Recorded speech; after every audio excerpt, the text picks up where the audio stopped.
Mateus, capítulo 27. Vamos ler a partir do versículo 15.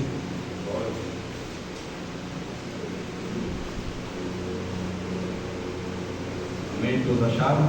Amém. Glória a Deus, aleluia. Não sei se eu vou conseguir se acostumar com esse microfone, mas a garganta está um pouco ruim. Amém? Todos acharam? Amém. Mateus 27, a partir do versículo 15, nos diz assim a palavra do Senhor.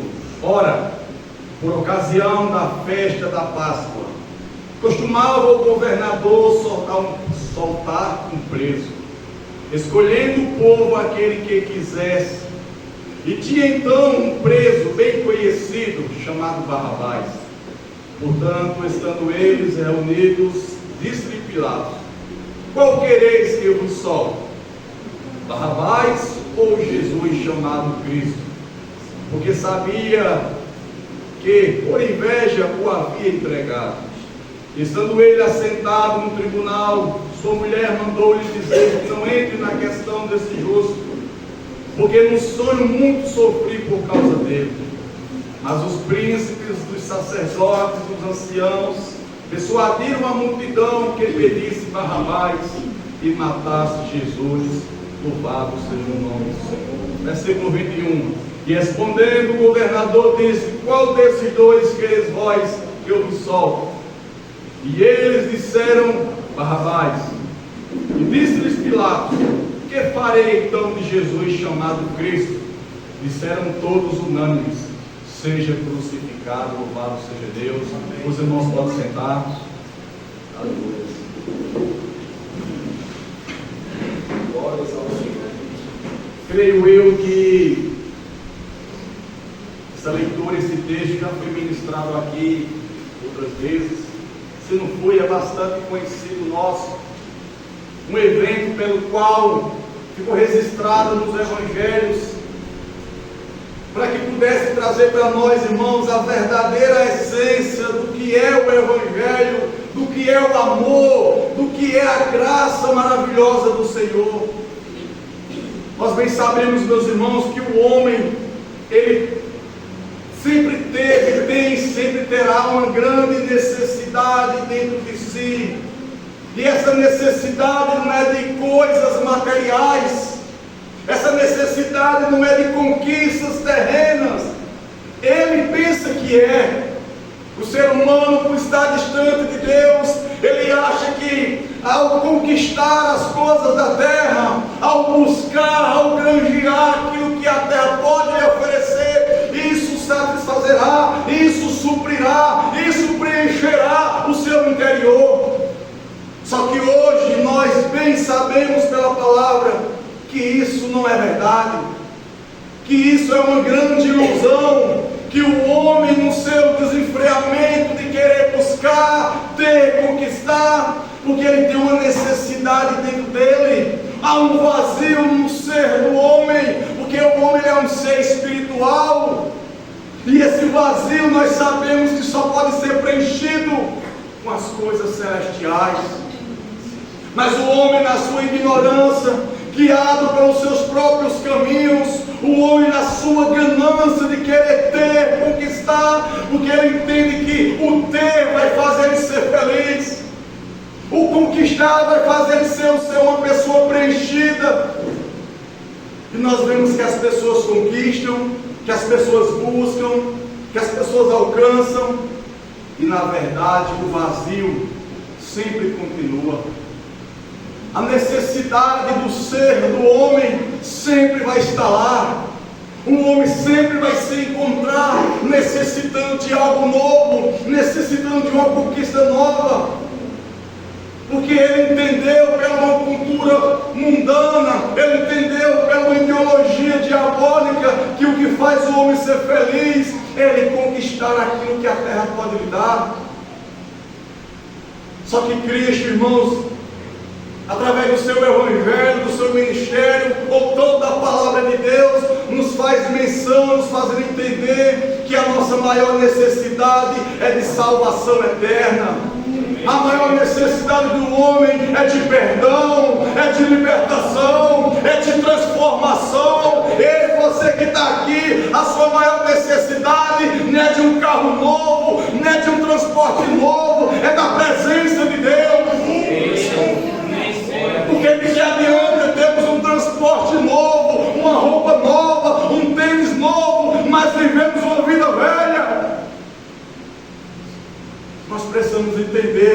tem um ser que nos pode fazer novas criaturas, e Ele se chama Jesus Cristo. Glória a Deus. A palavra nos mostra, irmãos, que a condição do homem, por conta do pecado, a condição do homem é vil. O homem não é bom. O homem ele é mau por natureza. Muitas das vezes nós achamos que somos bons porque estamos na igreja, porque não praticamos algumas coisas que o mundo não pratica. É óbvio que não devemos praticar o que o mundo pratica, porque nós estamos agora em uma caminhada de santidade, uma caminhada onde a verdade nos libertou. Louvado seja o Senhor. Glória a Deus. Mas não somos bons. O homem por natureza ele herdou de Adão o pecado, a maldade. Você vê hoje, não é necessário você ensinar o que é errado a um filho, ele já aprende sozinho, porque isso já está impregnado na natureza dele. Porque o homem é mau, porque o ser humano nasceu debaixo de pecado. Paulo chega a dizer que todos pecaram e destituídos estão da glória de Deus. Não há quem faça o bem, diz Paulo em Romanos. Não há um justo.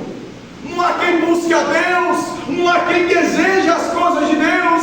E meus irmãos, a maior preocupação é: será que nós não estamos vivendo ainda essa mesma experiência? Buscamos a Deus por aquilo que Ele pode nos dar. Buscamos a Deus porque queremos conquistar. Buscamos a Deus porque entendemos pelo Evangelho falso que Cristo é um doador de presentes, que o que você quiser, o que você desejar, Ele vai estar à sua disposição. E muitas das vezes os nossos corações não estão à disposição do Senhor. Muitas das vezes nós falamos mal de Judas, porque Judas traiu Jesus por 30 moedas de prata, e muitas das vezes nós se encontramos traindo por muito menos. Às vezes negamos o Senhor por muito menos. Coisas pequenas nos tiram, nos roubam a presença de Deus. Sabe por quê, irmãos? Porque muitas das vezes os nossos corações não estão aplicados, não está inserido na perfeita vontade dEle. Porque nós queremos um Deus, nós criamos um Deus que está pronto a atender todas as nossas demandas e necessidades. E esquece que a maior necessidade minha e sua, que é espiritual, nós sempre deixamos para segundo plano. Jesus ele não se manifestou em carne, irmãos. Não foi apenas para abrir porta de emprego. Não foi para fazer você ter uma casa boa, um transporte, uma vida boa, abençoada. Não foi. Ele não derramou o seu sangue para te dar dinheiro, não.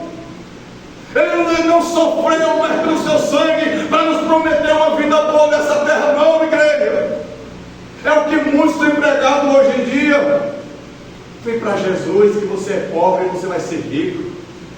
Vem para Jesus que você é empregado, vai ser patrão. Vem para Jesus que os seus problemas serão sanados, serão resolvidos. Eu não estou dizendo que Jesus não resolve problemas.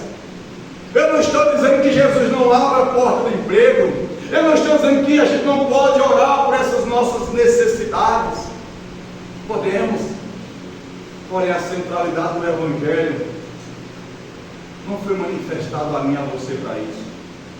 A Bíblia diz que Jesus se manifestou. Um dos propósitos pelo qual Jesus se manifestou foi para desfazer todas as obras de Satanás. Porque quando eu e você era escravo do pecado, quem agia em nós era Satanás.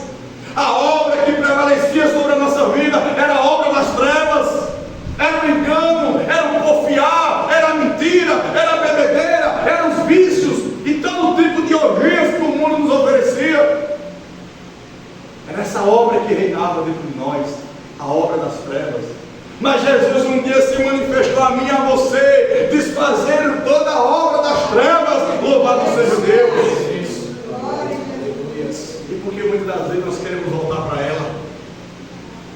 Porque muitas das vezes não entendemos que, como Paulo em Filipenses 1,6 diz, aquele que começou a boa obra em vós. Porque a obra que antes existia era má. Mas ele que começou uma boa obra, e a Bíblia diz que ele é poderoso para completá-la até a vinda gloriosa do seu Filho amado Jesus. Amém, Senhor.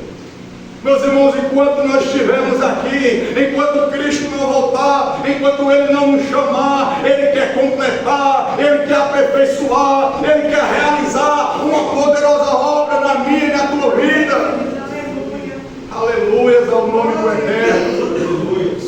Será que a sua cegueira espiritual não te faz você enxergar? Deixa o Senhor ter essas escamas. Será que é tão difícil de compreendermos que Ele nos chamou debaixo de um propósito e para um propósito? Até quando nós iremos insistir em buscar o Senhor só para as coisas dessa vida? Porque o apóstolo Paulo disse: nós buscarmos o Senhor só para essa vida, nós somos os mais miseráveis dos homens. Porque não adianta ganhar o mundo, ganhar tudo e perder a nossa alma. Não adianta ser como aquela igreja que Cristo se revelou lá em Apocalipse a ela, onde ela diz: eu sou rica, de nada tenho falta, eu tenho tudo, estou abastado, as necessidades são supridas, eu tenho ouro, tenho a prata. E Jesus, quando olha para ela, Jesus diz: tu és pobre, tu és cego, tu és miserável e tu és nu. Porque era uma igreja que estava provida de toda a necessidade material, mas no campo espiritual ela estava desfalecendo. Outra igreja, Jesus diz: ei, você tem nome de que vive, mas na verdade vocês estão mortos. Isso aqui é um alerta do Senhor para as nossas vidas, irmãos, para que a gente não viva apenas uma vida de aparência, dizendo que estamos vivos, mas na realidade o que tem prevalecido é a morte espiritual, é o sono espiritual. Eu estava vendo um vídeo essa semana, um documentário sobre a Serra Pelada. Quem já ouviu falar sobre isso? Onde era uma serra onde havia garimpeiros. E eu vejo esse documentário, que eu gosto muito desses documentários históricos, e eu trouxe uma lição para a minha vida, para as nossas vidas, onde o repórter ali, fazendo a sua reportagem, falando da situação, onde havia muito ouro naquela terra. O povo deixou tudo, o povo deixou o pai, o povo deixou a mãe, o povo deixou os filhos. Teve pessoas que tinham profissões boas, advogados, médicos, deixaram tudo para ir para a Serra Pelada. As pessoas pareciam mendigos, melados de lama, sujos, sem blusa, saco short, sujos, comendo mal, dormindo mal, unicamente lutando e brigando pelo ouro. Naquele momento havia aproximadamente 25 mil homens lutando desesperadamente pela riqueza dessa terra. Riqueza essa que um dia nos será tirado, porque tudo nos será tirado dessa terra. Mas enquanto Deus diz que tudo dessa terra será tirado, Ele diz: tudo que é do céu nos será dado. Louvado seja o Senhor. Muitas das vezes o ser humano está assim, e a preocupação será que nós, a igreja do Senhor, também não estamos com uma mentalidade tão terrena, que vivemos mais pela terra do que pelo céu. Corremos desenfreados pelo sustento. Não estou dizendo que não devemos trabalhar, não estou dizendo que não devemos viver do nosso suor, isso é bíblico, mas as pessoas estão vivendo escravas disso. As pessoas querem desenfreadamente ter, conquistar, porque acham que quanto mais eu tenho, mas as pessoas vão ver que eu sou abençoado, e a vida do homem não condiz naquilo que ele tem. Não é o que ele tem que diz se ele é de Deus ou não é de Deus. Não é o que ele alcança que vai dizer que ele agrada a Deus ou não agrada a Deus. O que vai manifestar para o mundo mal que somos de Deus não é o que conquistamos nessa terra, mas é o que alcançamos pela graça. É um testemunho. é uma vida cheia de temor, é uma vida devocional, uma vida com piedade, uma vida com misericórdia. Quer ver se uma pessoa é de Deus? Veja o quanto misericordioso ele é. Veja o quanto ele tem misericórdia do seu próximo. Veja o quanto diante da dor do seu próximo ele se compadece. Porque Deus em Cristo ele manifestou misericórdia, se compadecendo por cada um de nós. É fácil passar pelo centro da cidade, bem arrumadinho, cheiroso, e a gente encontrar um mendigo na calçada, alguém pedindo uma esmola. Quantas das vezes eu ou você se aproximou dessa pessoa, pegou na mão dele, saudou ele com a paz, declarou bênção sobre a vida dele, pôde socorrer a uma necessidade, mas proclamou o nome de Cristo. É como o irmão falou esses dias, temos todos os dias a oportunidade de fazer o bem e ignoramos isso. E a palavra chega a dizer que quem sabe fazer o bem e não faz, peca. Nós deveríamos ser um povo, irmão, se somos de Deus, correndo atrás de procurar fazer o bem. Quando você evangeliza uma pessoa, você está fazendo bem. Quando você ama uma pessoa, você está fazendo bem. Quando você ama uma pessoa, você está fazendo bem. Mas ele não merece, ela não merece. Quem de nós merecíamos o amor e a misericórdia de Deus? Quem de nós merecíamos?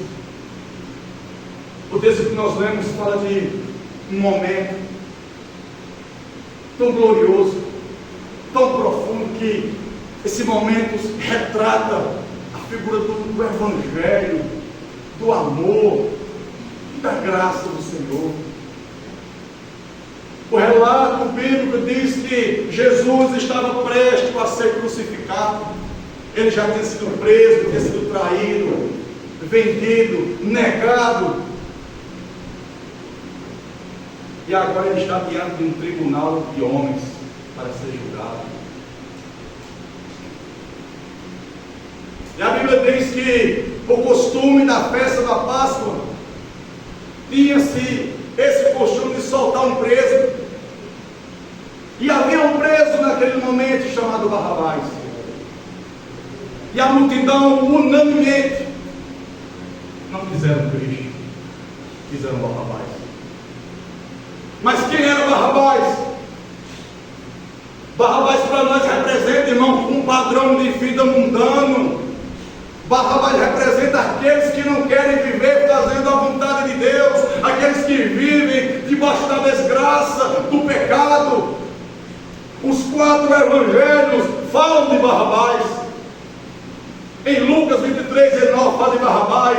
Em João 18:40 fala de Barrabás. Em Marcos 15:7 fala de Barrabás. E em Mateus 27. Sabe quem Barrabás representa? Eu e você. Sabe quem é Barrabás? É todo aquele que nasceu já debaixo de condenação. É aquele que vive uma vida desgraçada, fazendo o seu bel prazer, fazendo o que gosta, o que ama, desagradando a Deus. E para esses, o que resta é condenação. Era assim que nós estávamos. Paulo diz em Efésios que nós estávamos mortos em delitos e pecados. Nós somos filhos da ira por natureza. Paulo também disse que o salário do pecado é a morte. Essa era a nossa condição diante de Deus. Nós éramos Barrabás. Nós não queríamos saber de Deus. Quem era Barrabás? Nos evangelhos diz que era um salteador. Diz que ele em algum momento cometeu uma manifestação, um motim. Ajuntou um grupo para se levantar, para fazer um movimento. Em outro evangelho diz que era um homicida, ele cometeu um assassinato, ele matou. Quando a gente olha para as características de Barrabás, era a nossa vida. Era assim que nós estávamos. É assim que muitos estão. E será que nós não estamos assim, irmãos? Porque assim como os 4 evangelhos sinóticos falaram de Barrabás, essa palavra, ela fala de mim e de você. É de nós que ela fala. Ela diz que nós somos. Ela diz que somos pecadores, que somos maus, que na verdade nós merecíamos, era justo a ira de Deus, o castigo eterno. Essa era a condição de Barrabás. Estava por causa dos seus feitos, estava preso por causa dos seus erros, estava esperando o momento da sentença, da morte, da condenação. Mas nesse cenário aqui, Barrabás não ia morrer. Sabe por quê? Porque outra pessoa ia morrer no lugar dele, no lugar do serviço. Sabe por que você não está debaixo de condenação mais? Sabe por quê? Porque outro tomou o seu lugar. Glória a Deus. Paulo chega a dizer que nenhuma condenação há para aqueles que estão em Cristo Jesus, que não anda segundo a carne, mas sim segundo o Espírito. Louvado seja Deus. Não há condenação para aqueles que foram escolhidos e salvos pelo Senhor. Eu fico imaginando o cenário daquele julgamento injusto, e eu meditando hoje à tarde nessa palavra, e Deus falou comigo algo tão profundo, irmãos, que eu me quebrantei. Porque Jesus tomou o lugar de Barrabás. Enquanto Jesus não tomar o meu no seu lugar, nós não seremos soltos do pecado. Enquanto Jesus não tomar o meu no seu lugar, enquanto nós queremos viver a vida que queremos, fazer o que queremos, continuaremos presos no pecado, presos no engano, enganando a nós mesmos. Porque às vezes professamos, eu sou de Cristo, eu sou evangélico, porque há muitos títulos, é crente, é evangélico, é gospel. E muitas vezes cristãos não estamos sendo. Crente, gospel, evangélico, protestante, qualquer um pode professar que é. Mas cristão é uma vida devotada ao Senhor. A palavra diz que teve um povo lá em Atos dos Apóstolos que recebeu a palavra e foi chamado pela primeira vez de cristãos. Será que as pessoas do mundo realmente estão nos vendo e nos conhecendo como cristãos? Ou só como evangélicos? Deus não é evangélico. Jesus não é evangélico. Nós não podemos ser evangélicos. Essa nomenclatura que coloca um nome sobre as pessoas e esquece muitas vezes um nome sobre a pessoa, não diz quem ela é, e sim uma forma de vida, e sim uma vida voltada realmente para o ensinamento de Cristo. Porque ele quer adianta dizer eu sou evangélico, porque eu vivo o evangelho, mas quando é perguntar o evangelho pelo evangelho de prática, eu deixo a minha vontade prevalecer. Porque quando é para mim viver as Escrituras, tomar decisões baseadas na palavra, quando é para mim viver a vontade de Deus, eu faço o que eu quero, porque o que eu quero é melhor, e o Deus a quem eu sigo tem que se submeter a fazer o que eu quero. E onde é o contrário, nós é que temos que se submeter a fazer a vontade dEle. Ei, igreja, será que nós estamos se submetendo a fazer a vontade de Deus? Será que Deus diz com prioridade na nossa vida? Ou nós temos buscado Ele só pelas coisas dessa vida? Isso são coisas secundárias, são coisas que devem estar em segundo plano. O que deve ser primário para mim e para você é a presença gloriosa do Senhor Jesus. Amém, Senhor. Aleluia. Eu fico imaginando esse cenário. Estou meditando hoje. Manda chamar Barrabás. Talvez Barrabás achava que iria morrer. Chegou o seu dia. Mas não. Chegou o dia de ser solto, porque alguém foi colocado no lugar dele. Você merecia condenação. Jesus, irmãos, ele enfrentou um injusto juízo dos homens. Sabe para quê? Para que eu e você não viesse enfrentar o justo juízo de Deus. Ou nós achamos que Deus não é justo, que Deus não vai condenar toda a obra má que está sobre a vida do homem. Por isso, irmãos, se somos novas criaturas, nós temos que viver realmente uma vida manifestando isso para as pessoas, para o mundo, como um testemunho, não apenas em palavras, mas em atitudes.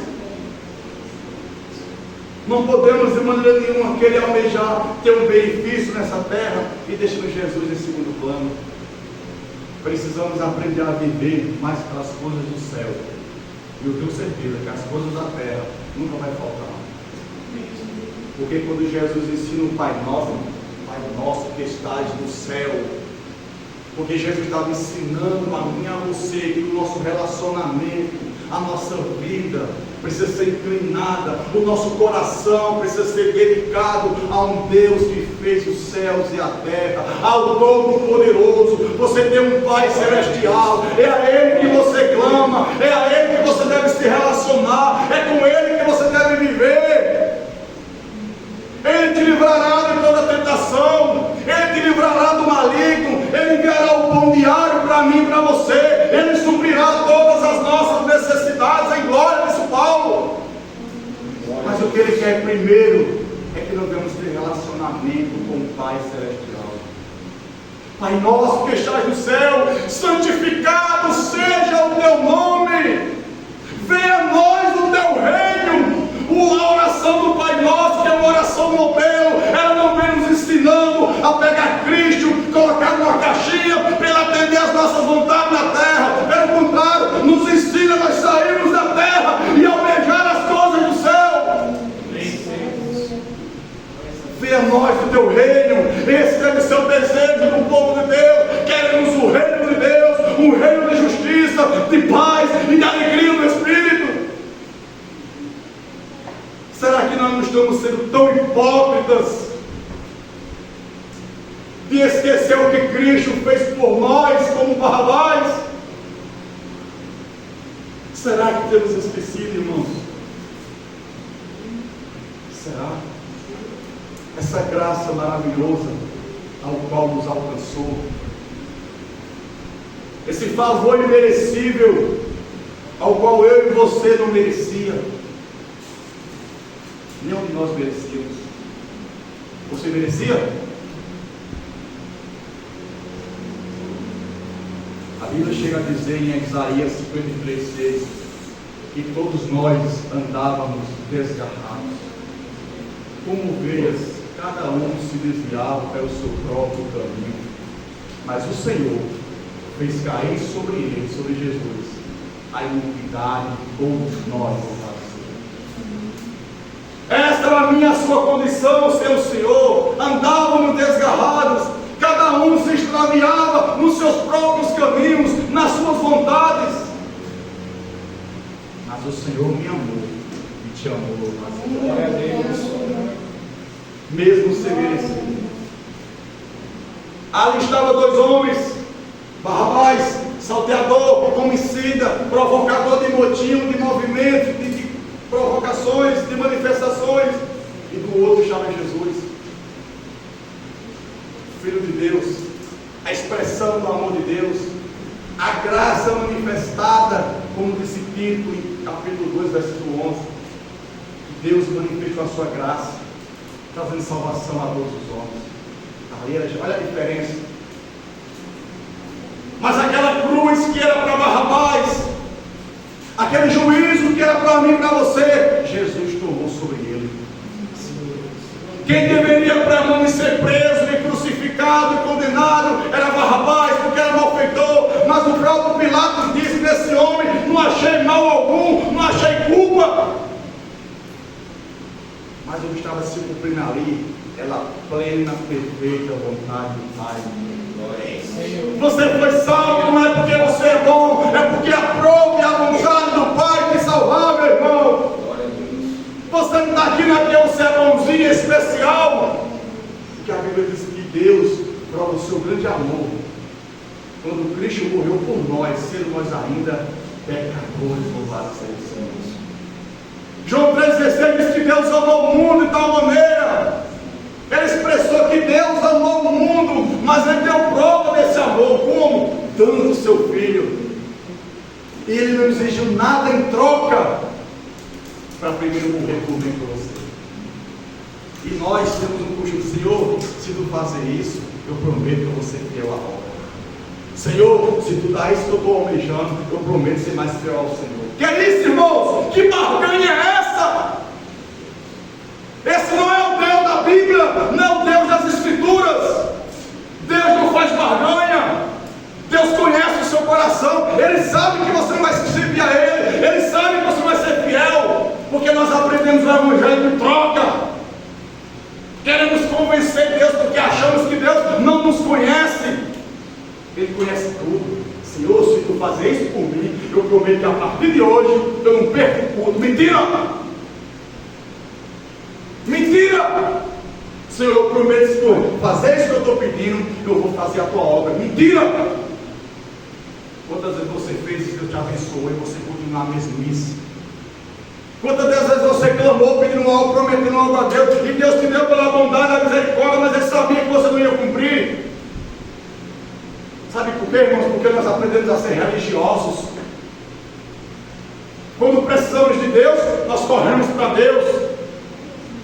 Quando a nossa alma precisa ser preenchida por Deus, nós buscamos redes sociais, nós buscamos televisões, programações. Está cheio de distrações que está destruindo a vida dos crentes.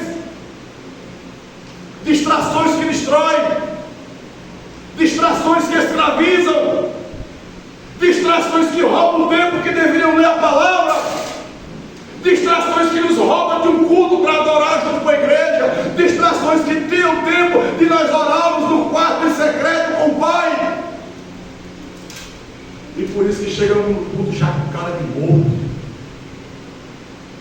Chegamos no culto já com semblante pesado, oprimido, sabe por quê? Porque passamos o dia enchendo nosso coração de lixo,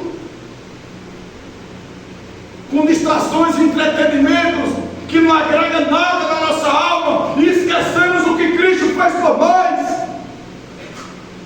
A cruz era para você, a condenação era para você, era para mim, era para nós, mas Ele, com o seu muito amor, Ele nos livrou de toda a condenação e ira.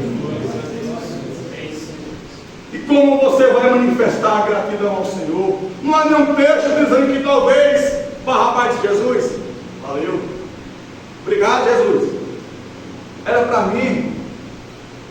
E o povo gritando: queremos Barrabás.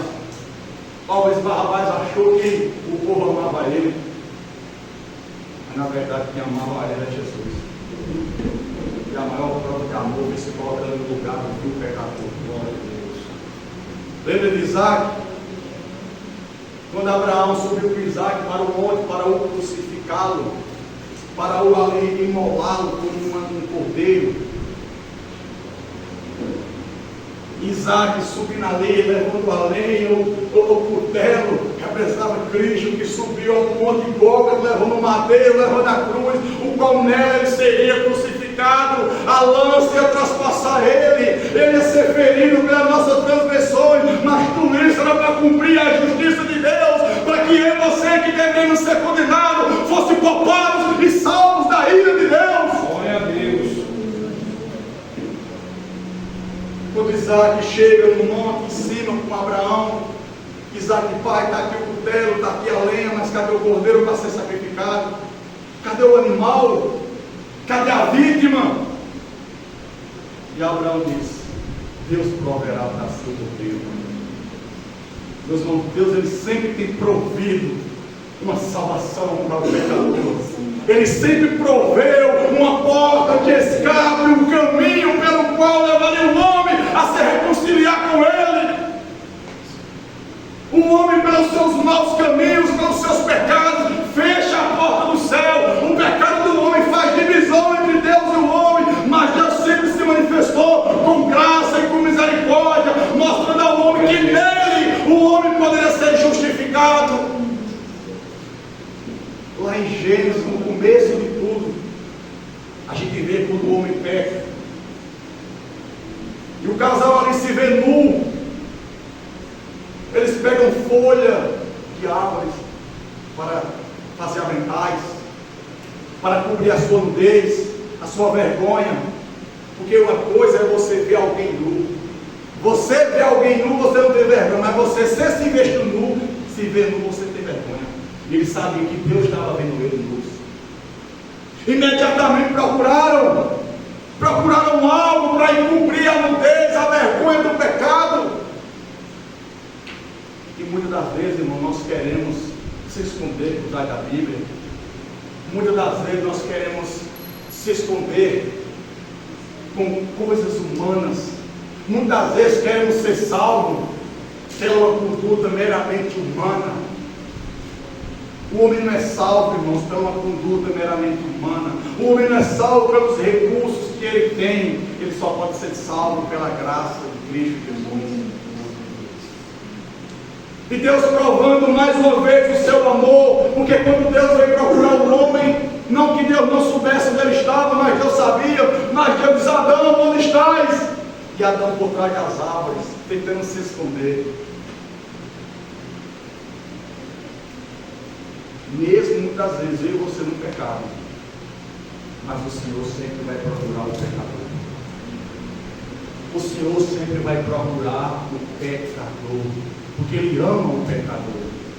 Jesus disse: eu não vim condenar os homens, mas eu vim salvar o que se havia perdido. Lá em Gênesis, Deus já estava procurando o que se havia perdido.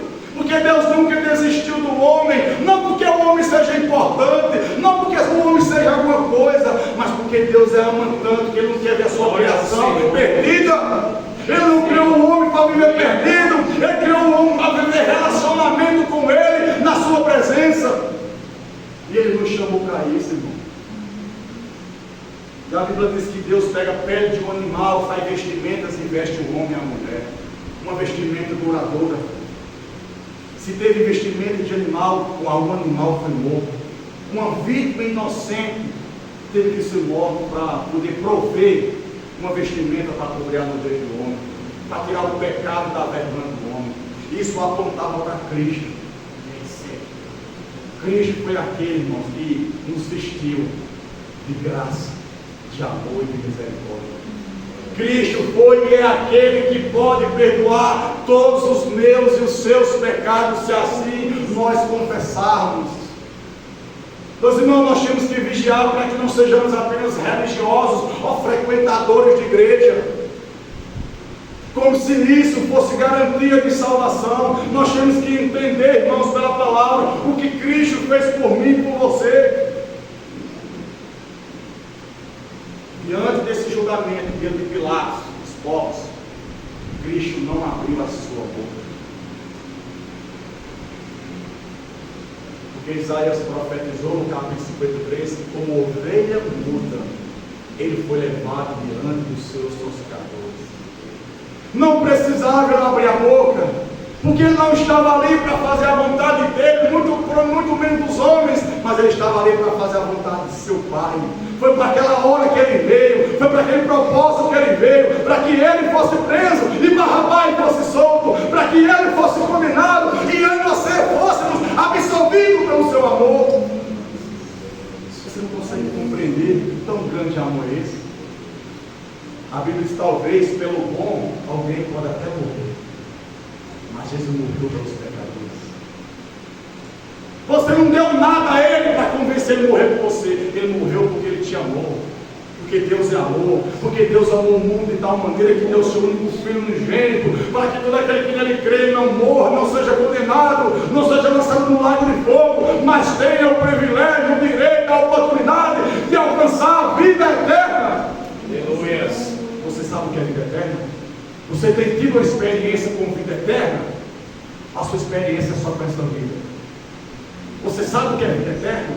Você sabe o que Cristo tem preparado? O que Cristo padeceu para conquistar para mim e para você?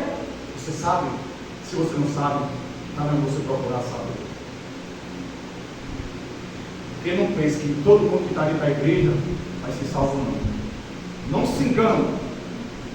Nem todos que dizem Senhor, Senhor entrará no reino dos céus, mas só aqueles que fazem a vontade do Pai. Não se engane. Não se engane porque carrega a Bíblia debaixo do braço. Não se engane porque você posta um versículo ou uma mensagem bonita no histórico do Zap. Não se engane. Isso é bom, mas isso não manifesta que isso tem vida com Deus. Não se engane. Porque você vem no culto do domingo, porque você vem na terça, na quinta, no sábado. É bom, precisamos congregar, adorar. É bom, mas não se engane, que isso não faz de mim um verdadeiro cristão. Precisamos ter consciência do que Cristo pagou por nós. A Bíblia chega a dizer, em Gálatas 3:13, E Ele nos resgatou da maldição da lei, se fazendo maldito por nós. Porque escrito está: maldito todo aquele que for pendurado no madeiro.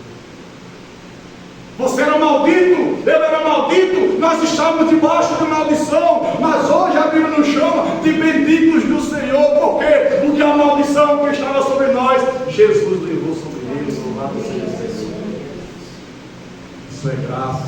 Glória a Deus. Efésios 2: pela graça sois salvos por meio da fé. Guarde isso em seu coração. Pela graça sois salvos por meio da fé. O que é graça? Favor imerecível. Eu não merecia, você não merece. Nós não queremos merecer, mas pela graça sois salvos por meio da fé. E isso não vem de vós, não vem das obras, para que ninguém se glorie, porque somos feituras dele, criados para viver andando em boas obras.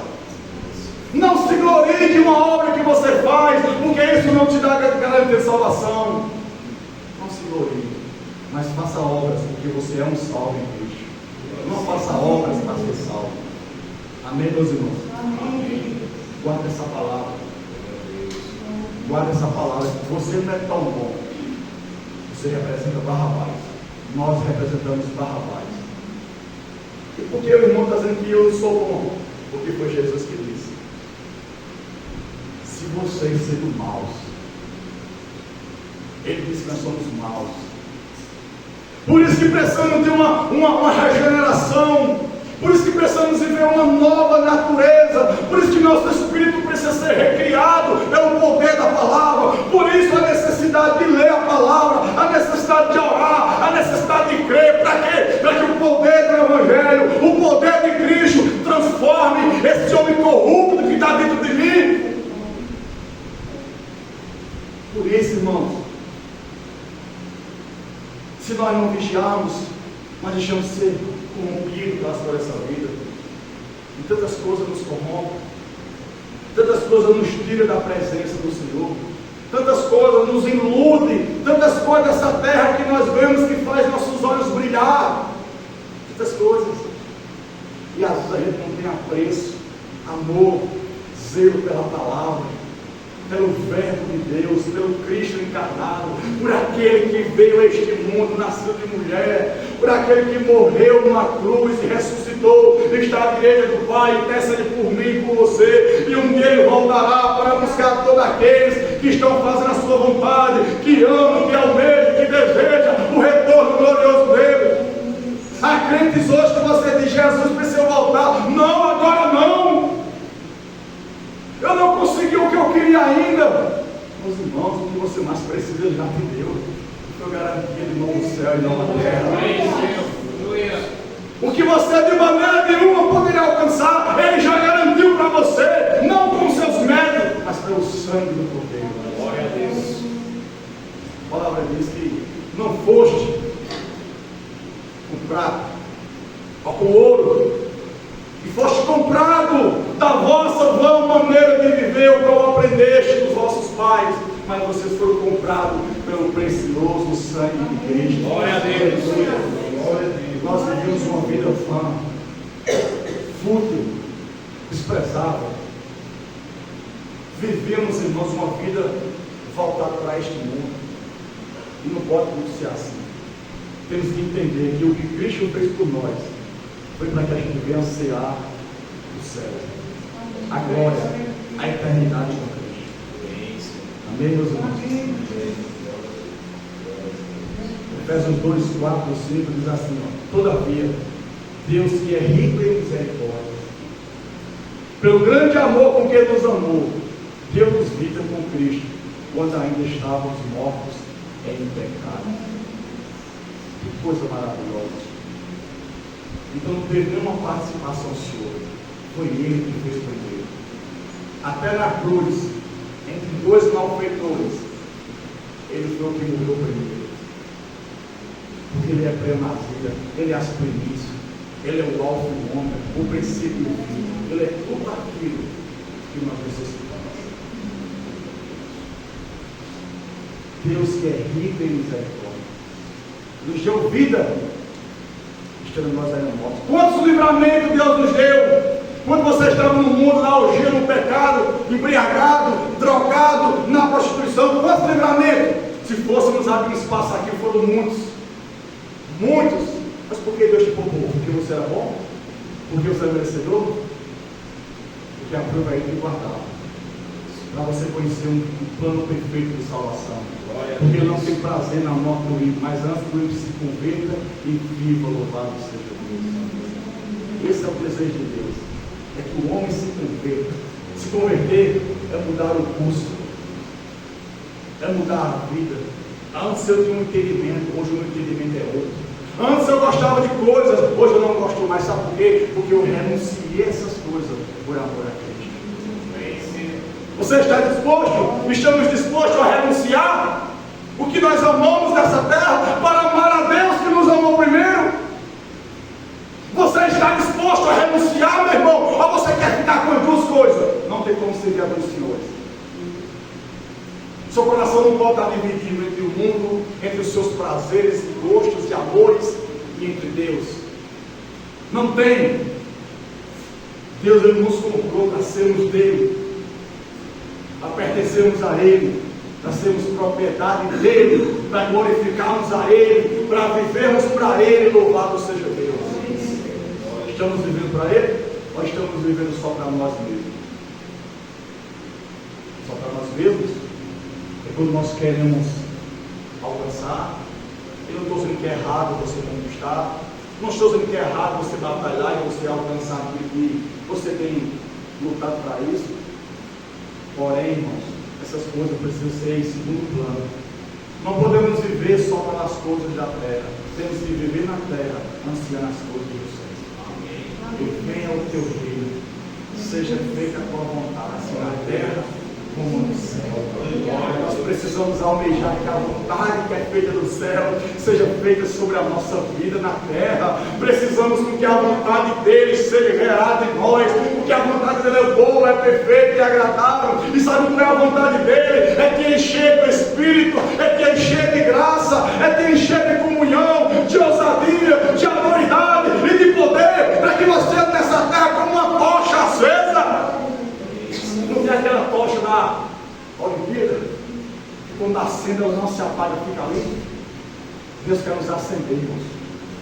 Ele quer nos fazer inflamar no fogo do Espírito, para que onde a gente chegar, o nome do Senhor seja glorificado. A gente, quando está cheio do Espírito Santo, cheio da presença de Deus, quando a gente chega num ambiente que tem uma pressão, que tem setas malignas, o Senhor repreende na hora. Sabe por quê? Não é porque você chegou, é porque a presença que você carrega é poderosa. Esses dias eu estava ouvindo um testemunho do irmão que ele fez um jejum de 21 dias. 21 dias. E ele disse que foi tomado de uma graça, de um poder, de uma comunhão tão gloriosa com o Senhor. Ele disse que estava fraco, não conseguia nem falar direito, falava baixinho, mas o seu espírito estava inflamado no fogo do céu. Ele disse que chegou na casa de uma irmã, vai chamar ela para ir para o culto. O pai dela quer ir, quando ele pisou na frente, ele disse: fulano. O pai na mesma hora caiu manifestado. Sabe por quê? Porque a presença de Deus que estava nele dissipou toda a obra das trevas que estava naquele. Glória a Deus. Você quer, meu irmão, isso? Eu quero, mas não jejua. Eu quero, mas não busca. Queremos, mas não renunciamos. Não sabemos ficar sem celular, sem redes sociais, sem internet. Não sabemos ficar sem televisão, sem distração, porque isso inflama o nosso ego, porque isso alimenta a nossa carne. Será que não é porque somos carnais? Como Paulo escreveu para os Coríntios, vocês são carnais. Vocês receberam o Evangelho, vocês têm a palavra, vocês têm o Espírito, vocês receberam os dons, mas vocês são tão carnais, vocês são mentirosos, vocês são avarentos, vocês se preocupam com essa carcaça que a terra vai comer, e a alma de vocês estão perecendo, e vocês não percebem. você não deve se cuidar fisicamente. Não é isso. Mas há uma cultura diabólica, mundana, que entrou na mente das pessoas, do povo de Deus, que você tem que se cuidar, tem que ser belo, tem que ser bela. Existe um chama um belo, mas é um belo que é feio. Não precisa entender isso. Tem que mostrar essa beleza, tem que mostrar para fora. A roupa tem que ser a melhor, a maquiagem é a melhor, as unhas tem que ser a melhor. Porque eu sou o cara. Porque precisamos mostrar essa beleza exterior. E às vezes o nosso interior está tão feio. Às vezes falta misericórdia, falta graça em nós, falta ouvido de oração. Estou dizendo que é para os irmãos, as irmãs andar como cheída, como um velho, como uma velha, não. Não é isso não. Não é essa aquilo que está em questão. É o que é mais precioso para nós, porque sua carne, ela veio do pó, e ao pó ela voltará. Mas a sua alma, ela viverá eternamente. Haverá uma eternidade para a nossa alma. E essa eternidade será por Cristo ou sem Cristo. Para a nossa alma haverá dois lugares, dois destinos. Há um lugar de tormento, há um lugar de consolo. Será que vale a pena se preocupar tanto com as coisas de fora dessa vida e a nossa alma escravizada em distrações, em entretenimento? Você vê, irmãos, que o mundo ele evolui, esse pós-modernismo, essa modernidade, a cada dia é uma parafernália nova que surge, a cada dia a tecnologia se evolui, a cada dia o celular chega um melhor, um mais novo, mais avançado, as pessoas já não querem o que tinha, já querem o melhor. Errado não, mas muitas das vezes nós estamos sendo escravos dessas coisas e não estamos percebendo. Queremos sempre estar atualizados com as coisas da terra e não queremos atualizar a nossa vida com o céu. Queremos estar conectados com as coisas da terra, queremos conhecer, saber as coisas da terra, mas não queremos se conectar com o céu, não queremos saber as promessas de Deus, o plano de Deus, onde Deus quer me usar, como Deus quer me usar, porque Ele me chamou, porque eu aceitei, porque Ele me recebeu. Talvez tenha pessoas aqui, se a gente perguntar um versículo da Bíblia, fazer alguma pergunta, não sabe. Vergonha para nós isso. Sabe por quê? Porque Cristo só interessa para nós quando a gente está precisando de algo. Essa é a pura realidade. Se nós formos olhar, irmão, nós estamos muito bem. Amém? Amém. Não nos falta nada, todo mundo trabalhando, temos o que comer, o que beber, o que vestir, muito mais do que isso. Então nós somos a geração, nós somos uma geração que era para ser muito fiel a Deus. Nós somos a geração que, por termos tantos benefícios para viver, nós deveríamos dar a nossa vida por Cristo. Nós deveríamos estar prontos, irmão, a morrer por Ele. Nós deveríamos estar prontos a dar a nossa vida para o nosso próximo, evangelizando, orando, jejuando, consagrando, buscando. Mas nós fazemos isso? Não. Mas nós damos a vida para as coisas dessa terra. Damos a vida para as coisas dessa terra. Aquela igreja do passado era para ser uma igreja infiel, porque elas não tinham os benefícios que você tem. Você vê Paulo andando de carro, de moto, olha os transportes que havia na época. Você vê os apóstolos que foram alcançados, esses homens vivendo regalias. Jesus disse: ó, quem quiser me seguir, tem que estar pronto, sabe para quê? Para não poder reclinar a cabeça. Essa é a vida dos irmãos. Hoje nós iremos sair daqui do culto, iremos para casa, todo mundo cheirosinho, bonitinho, vamos encher a barriga de comer, vamos jantar, vamos sentar no sofá e talvez algum vai ligar a televisão e vai assistir a programação que está querendo assistir. Essa é a nossa vida. Essa é a pobre e miserável vida que nós estamos vivendo.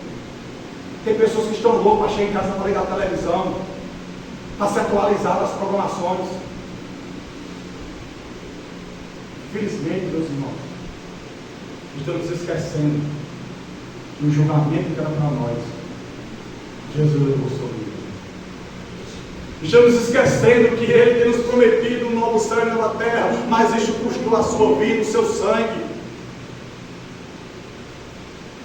Não foi você que amou Ele para Ele se entregar, mesmo você odiando Ele numa vida de pecado, mas Ele te ama. E Pedro diz que nós o amamos porque Ele nos amou. Mas tem alguns que mesmo Jesus amando primeiro, mas ainda não conseguem amar a Ele. Sabe por quê? Porque talvez esses não foram salvos verdadeiramente. Talvez eles não tiveram experiência genuína, encontro com o Senhor. Porque eles não que tem um encontro genuíno com o Senhor, está disposto a deixar tudo, a renunciar tudo. E se tem uma coisa que nós não queremos é renunciar. Nós não queremos renunciar ao que gostamos.